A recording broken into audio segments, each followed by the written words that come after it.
Olá, amigos, tudo bem? Hoje o nosso estudo é o santuário. O santuário no contexto do grande conflito e também na restauração da verdade. Este é um tema fundamental.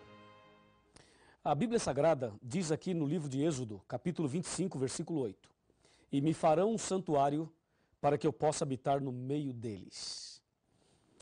Esse versículo resume praticamente tudo que nós temos a estudar hoje. E para entendê-lo bem, precisamos navegar um pouco nas páginas das Sagradas Escrituras. Aqui no meu computador, eu tenho muitas informações importantes que eu gostaria de apresentar a você. Primeiramente, antes do pecado, o relacionamento de Deus com o homem era face a face. Está no livro de Gênesis, no capítulo 2, de 15 a 17, quando Deus se comunicava com Adão e Eva face a face. Isto antes do pecado. Logo após o pecado, o homem não pôde mais ter esse relacionamento face a face com Deus. O homem pecou e se escondeu de Deus. Por isso Deus chegou no jardim do Éden, na viração do dia, como de costume, e Adão e Eva não estavam ali, e diz a Bíblia que Adão e Eva falaram: Senhor, ouvimos a tua voz e tivemos medo e nos escondemos. Veja que logo após o pecado, o homem só ouvia a voz de Deus, mas não tinha mais esse relacionamento face a face. Muitos anos depois, na época do profeta Isaías, o profeta diz no capítulo 59, versículo 2, assim, ó: As vossas iniquidades fazem separação entre vós e o vosso Deus, e os vossos pecados encobrem o seu rosto de vós, para que vos não ouça. Veja que na época do profeta Isaías, o homem nem sequer ouvia mais a voz de Deus. E nos dias de hoje, lemos em Apocalipse 3:20, Eis que estou à porta e bato. Se alguém ouvir a minha voz, olha a condição, se alguém ouvir a minha voz e abrir a porta, entrarei em sua casa, cearei com ele e ele comigo. Percebeu o distanciamento? Percebeu o afastamento? O homem tinha comunhão plena com Deus, mas o pecado o afastou, e hoje, infelizmente, nós seres humanos não conseguimos mais ouvir a voz de Deus. Por esta razão, já que o pecado fez essa separação, esse muro de separação, então, baseado nisso e por esta razão, é que Deus pediu, e está aqui na Bíblia, Deus pediu: me faça um santuário e eu habitarei no meio deles. E aí Deus pede para fazer o santuário. E no capítulo 25 de Êxodo, Deus diz qual material deveria usar para fazer o santuário. E ali fala de ouro, prata, fala também de bronze, fala das cores, das metragens. Deus dá toda a orientação para que o santuário pudesse ser feito. E assim, Deus pediu a Moisés que fizesse um santuário. Mas como é que Moisés poderia fazer um santuário se ele não tinha especialidade, não era especialista em construção? Não sabia fazer isso. Então Deus lhe deu uma visão. E a visão que Deus lhe deu, eu quero mostrar a você agora, para que Moisés fizesse um santuário semelhante àquele. Vamos acompanhar? Vamos acompanhar na palavra de Deus, na Bíblia Sagrada. Que visão é essa? Que mensagem é essa? Que modelo é esse? Vamos lá? Vamos lá. Abra sua Bíblia no livro de Apocalipse, capítulo 11, versículo 19. E vamos ver aqui qual foi a visão que Deus deu a Moisés e que modelo é esse que Deus deu a ele, para que ele pudesse construir um santuário da forma correta. Diz aqui, Apocalipse 11, 19. Abriu-se então o santuário de Deus, que se acha no céu. E foi vista a arca da aliança, no seu santuário. E sobrevieram relâmpagos, vozes, trovões, terremoto e grande saraivada. Viu? Deus mostrou a Moisés um santuário que existe no céu e disse a ele: faça um santuário semelhante a este. Aqui no livro de Hebreus, capítulo 8, versículo 5, confirma esta mensagem. Diz assim: os quais ministram em figura e sombra das coisas celestes. Assim como foi Moisés divinamente inspirado ou instruído, quando estava para construir o santuário, o tabernáculo. Pois diz ele: vê, faças todas as coisas de acordo com o modelo que te foi mostrado no monte. Assim, Deus deu a visão do santuário para Moisés e disse: faça um igual. E Moisés fez um igual. Como é esse santuário? Vejamos alguns detalhes do santuário. de toda essa construção, a mobília, alguns detalhes importantíssimos, conforme Deus mostrou a Moisés naquela visão. Vamos lá. Aqui no meu computador eu tenho muitas informações que eu vou mostrar a você e você poderá acompanhar na Bíblia e também através das imagens. O santuário que Deus pediu que Moisés fizesse deveria ter um pátio, o lugar santo e o lugar santíssimo. Então vamos de novo. O pátio, o lugar santo e o lugar santíssimo. No pátio havia dois objetos. Um altar de sacrifício de animais e uma bacia com água, ou uma pia, se você quiser falar pia, com água. Aí, entrando no lugar santo, tinha uma mesa com 12 pães, eram chamados pães da proposição, pães feitos da flor da farinha, sem fermento. Tinha uma pilha de 6 aqui e uma pilha de 6 aqui, 12 pães. Ainda no lugar santo, tinha um castiçal com 7 lâmpadas. Essas lâmpadas ficavam acesas de dia e de noite, continuamente. E o que fazia aquelas lâmpadas ficarem acesas era azeite, o azeite. Tinha também no lugar santo um altar de incenso. Esse altar ficava mais ou menos ali próximo à divisão para o lugar santíssimo, mas ainda no lugar santo. Um altar de incenso. Depois, passando para o lugar santíssimo, havia uma cortina grande, um véu enorme. Essa cortina chamavam de véu. Esse véu é que separava o santo do santíssimo. No lugar santíssimo havia uma grande arca, um caixote, uma arca de madeira revestida de ouro, e essa arca é conhecida na Bíblia como a Arca da Aliança, ou Arca do Concerto. Ali estava no lugar santíssimo. Dentro desta arca, no lugar santíssimo, tinha o maná, a vara de Arão que floresceu e as 2 tábuas dos 10 mandamentos. Isso estava dentro da arca. Sobre a arca tinha uma tampa, e essa tampa chamava-se propiciatório. E sobre a tampa haviam 2 anjos querubins feitos de ouro, assim, ó, um curvado para o outro, assim, entendeu? Desse jeito. 2 anjos sobre a tampa da arca. E aí, no meio desses 2 anjos, sobre a arca, no lugar santíssimo, era exatamente ali que Deus se manifestava uma vez ao ano. Esse dia que Deus se manifestava era conhecido como o dia da expiação. Era o dia da reconciliação, o dia do juízo, o dia do perdão, o dia da misericórdia. Esse dia da expiação, Deus se manifestava ali, no lugar santíssimo, sobre a arca, entre os 2 querubins. Essa manifestação de Deus ali era conhecida como Shekinah. O Shekinah era a presença de Deus, uma nuvem de fogo com a presença do Deus Todo-Poderoso. Tudo isso que acabei de apresentar a você está em Hebreus capítulo 9, de 1 a 7. Lembrando que no lugar santo, o sacerdote entrava, e no lugar santíssimo, só o sumo sacerdote. O sacerdote entrava no lugar santo 2 vezes ao dia, e no lugar santíssimo, o sumo sacerdote sozinho, 1 vez no ano, ou ao ano. O que tudo aquilo significava? Para que aquele santuário? O santuário do Antigo Testamento era como uma escola para ensinar para o povo o plano da salvação. Até porque antes de Cristo morrer na cruz, as pessoas não tinham essa referência que nós temos hoje para obter o perdão pelo sangue de Cristo.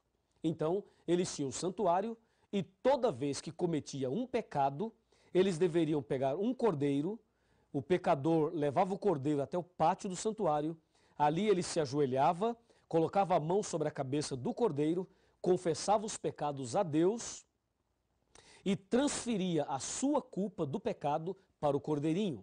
Depois pegava um facão e cortava o pescoço do cordeirinho. E aquele cordeirinho morria no seu lugar, e o sangue dele era usado ali no santuário pelo sacerdote, e o sacerdote então com o seu polegar direito fazia as impressões digitais nas pontas do altar. E o restante do sangue jogava no véu e derramava à base do altar. Levítico 4, de 23, ou melhor, de 27 a 30. Ali tem a descrição desse ritual do santuário. Assim, o santuário funcionou durante muitos anos antes de Cristo. Era uma tenda móvel que eles montavam e desmontavam. e fizeram isso mais de 40 vezes, aproximadamente 41 vezes, montando e desmontando o santuário.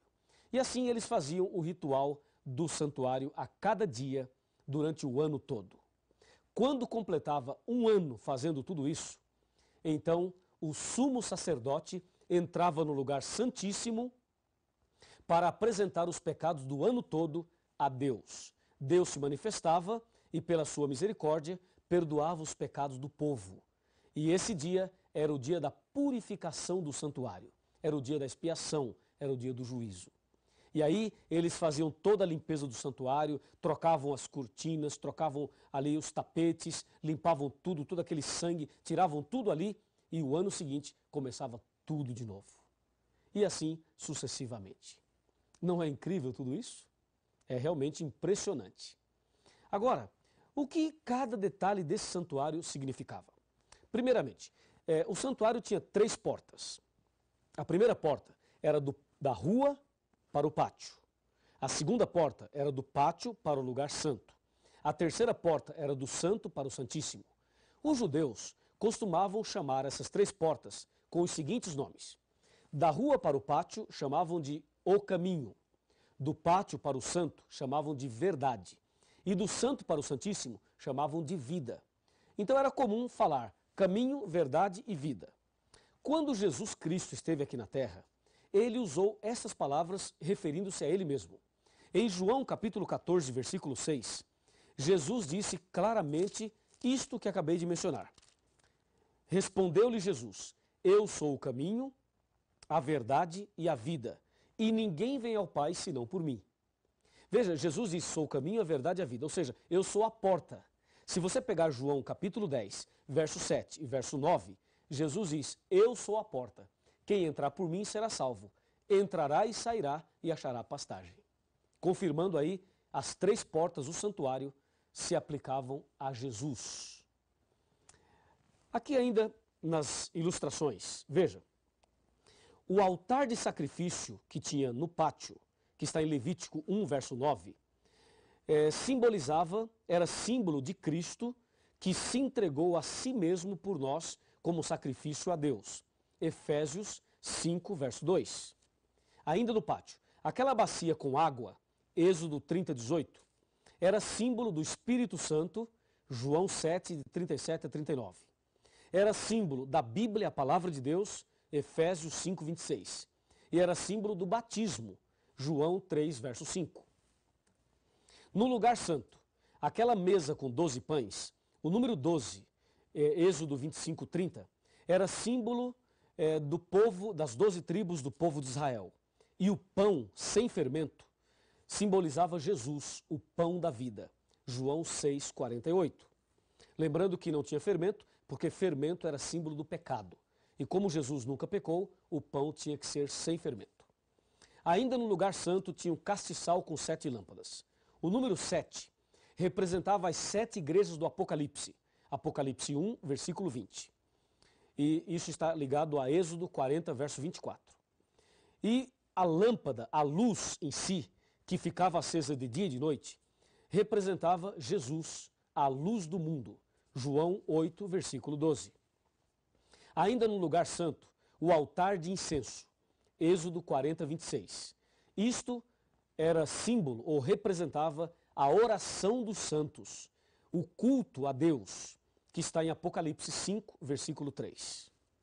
No Santo dos Santos, no Santíssimo, tinha a Arca do Concerto, Êxodo 26, verso 33.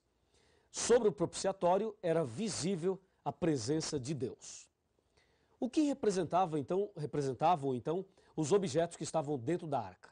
O maná, a vara de Arão e as tábuas da lei. O maná representava o cuidado de Deus, que Deus proverá. Deus cuida de nós e provê o necessário para você e eu vivermos. A vara de Arão representava ali que Deus está no controle. É Deus que dirige a sua igreja, o seu povo e a nossa vida. É Deus que está no controle de tudo, inclusive da sua vida. Ali tinha também as tábuas da lei. As tábuas da lei representavam amor e justiça, ou o juízo final. Assim, você percebeu que o cordeirinho simbolizava Jesus, o sacerdote simbolizava Jesus, o sumo sacerdote simbolizava Jesus, as 3 portas simbolizavam Jesus, o sacrifício era o sacrifício de Jesus. Tudo que tinha no santuário era símbolo de Jesus. Por isso, veja o que aconteceu quando Jesus morreu na cruz, já que tudo representava Jesus, já que tudo era símbolo de Jesus. O que aconteceu quando Jesus morreu na cruz? Vamos ver? Me acompanhe aqui. Primeiramente, nós vamos abrir a Bíblia em Isaías 53, para você ter a certeza que tudo que tinha no santuário simbolizava nosso Senhor Jesus Cristo. Aqui está Isaías capítulo 53, a partir do versículo 3. Com muita solenidade eu vou ler. Era desprezado e o mais rejeitado entre os homens, homem de dores e que sabe o que é padecer. E como um de quem os homens escondem o rosto, era desprezado e dele não fizemos caso. Certamente ele tomou sobre si as nossas enfermidades e as nossas dores levou sobre si. E nós o reputávamos por aflito, ferido de Deus e oprimido. Mas ele foi traspassado pelas nossas transgressões e moído pelas nossas iniquidades. O castigo que nos traz a paz estava sobre ele, e pelas suas pisaduras fomos sarados. Todos nós andávamos desgarrados como ovelhas, mas o Senhor fez cair sobre ele a iniquidade de todos nós. Ele foi oprimido e humilhado, mas não abriu a sua boca. Como cordeiro foi levado ao matadouro, veja, como cordeiro foi levado ao matadouro, e como ovelha muda perante os seus tosqueadores, ele não abriu a sua boca. João Batista o reconheceu como Cordeiro de Deus. Quando João Batista viu Jesus ali no Rio Jordão, disse: eis o Cordeiro de Deus que tira o pecado do mundo. Sim, todo o ritual do santuário apontava para Jesus. Assim como o pecador confessava os pecados e transferia sua culpa para o Cordeirinho, e o Cordeirinho morria, assim também Jesus levou sobre si as nossas culpas, os nossos pecados. Todos os pecados Jesus levou sobre si. E, infelizmente, Jesus teve que morrer. Mas, felizmente, ele morreu. Porque se ele não morresse, nós não seríamos salvos. Ele levou sobre si os nossos pecados. Como o cordeirinho, também no Velho Testamento, simbolizava isto. Meu amigo e minha amiga. Agora que você entendeu muito bem isso, é preciso entender o último aspecto desse estudo. Aqui em São Mateus, no capítulo 27, no versículo 50 e no versículo 51, aqui diz: e Jesus, clamando outra vez com grande voz, entregou o Espírito. E eis que o véu do santuário se rasgou em 2 partes, de alto a baixo. Tremeu a terra, fenderam-se as rochas. Ou seja, quando Jesus morreu na cruz, todo aquele ritual do santuário acabou.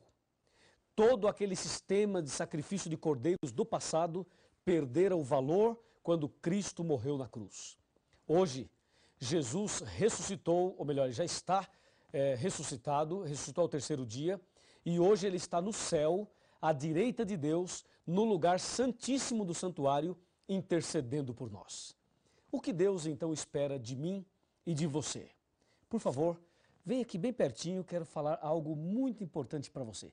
Pode se aproximar aqui, quero falar algo muito importante para você. Vem cá. Apocalipse 3:20 diz assim, eis que estou à porta e bato. Se alguém ouvir a minha voz e abrir a porta, entrarei em sua casa, cearei com ele e ele comigo. Lembra, no santuário tinha 3 portas. Jesus é a porta. E Jesus já abriu a porta da salvação para você quando morreu na cruz. Hoje, só falta você abrir a porta do seu coração. Como está o seu coração? Está fechado ou está aberto? Se ele estiver aberto, meus parabéns. Mas se ele estiver fechado, abra-o agora mesmo. Entregue a sua vida a Jesus.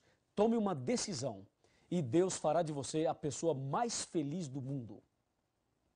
Em breve Jesus vai voltar e quer levar você para o reino da eterna felicidade. Se você deseja abrir o seu coração para Jesus hoje, então feche os seus olhos agora e vamos fazer uma oração. Querido Deus, muito obrigado pelo estudo de hoje. Muito obrigado porque Jesus é o Cordeiro de Deus que tira o pecado do mundo. Levou sobre si os nossos pecados e a sua capacidade em perdoar é muito maior do que a nossa capacidade de pecar. Eu entrego essa pessoa que está estudando a Bíblia comigo nas tuas mãos. Em nome de Jesus. Amém. Cada dia posso ver, perceber em seu olhar as pessoas tão vazias, cheias de pesar, vivem cada vez mais sós, morrem sem amor. Um sorriso esconde a dor, só Jesus o vê. Busquem a